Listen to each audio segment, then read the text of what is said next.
महर्षि व्यास ने राजा जन्मेजय से कहा, महादेवी का यह परम अद्भुत पुराण सुनकर मनुष्य कृत्य कृत्य हो जाता है और वह भगवती का प्रीतम हो जाता है।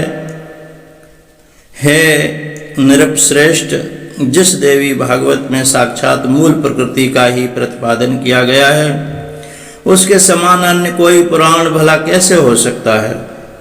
हे जन्मेजय, जिस देवी भागवत पुराण का पाठ करने से वेद पाठ के समान पुण्य प्राप्त होता है, उसका पाठ श्रेष्ठ विद्वानों को प्रयत्न पूर्वक करना चाहिए।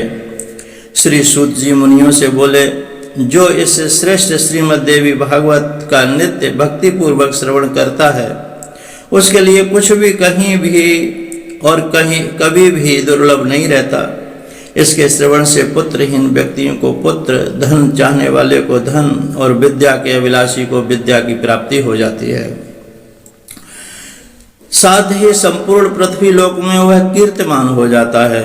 जो स्त्री बंध्या, काक बंध्या अथवा मृत बंध्या हो, वह इस पुराण श्रवण से उस दोष से मुक्त हो जाती है, इसमें संदेह नहीं है।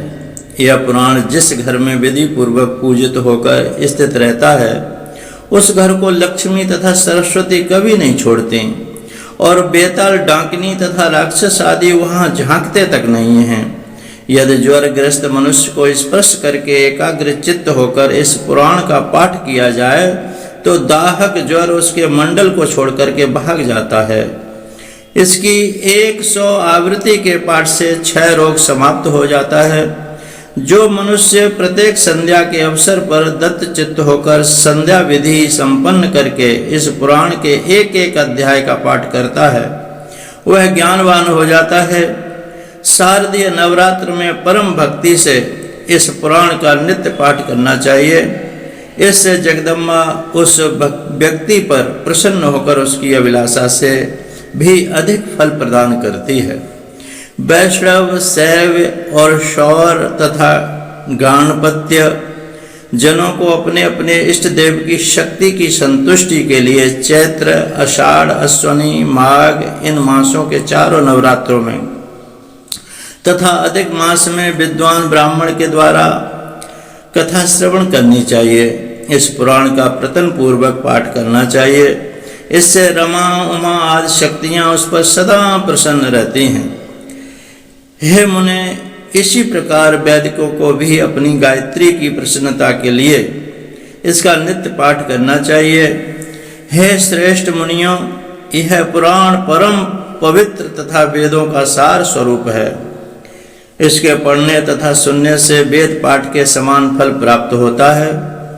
इसलिए भक्तों के कल्याण के लिए एवं समस्त जीवन की इच्छा पूर्ति के लिए औनेरा धाम सोहम आश्रम पर श्रीमद् देवी भागवत की कथा होने जा रही है, जिसका समय इस प्रकार है। 16 मई महीना 5 पड़ेगा 2026 देवी भागवत कथा प्रारंभ। ज्येष्ठ मास की पावन अमावस्या के इस दिव्य अवसर पर हम सभी एकत्रित होकर श्री देवी भागवत कथा श्रवण करें। यह कथा केवल शब्द नहीं बल्कि स्वयं आदिशक्ति की कृपा का प्रसाद है। जब जब जीवन में अंधकार बढ़ता है, तब तब माँ भगवती अपने भक्तों को ज्ञान और भक्ति का प्रकाश प्रदान करती हैं। इस पावन कथा के माध्यम से हम माँ दुर्गा, माँ लक्ष्मी और माँ सरस्वती की महिमा का गुणगान करेंगे।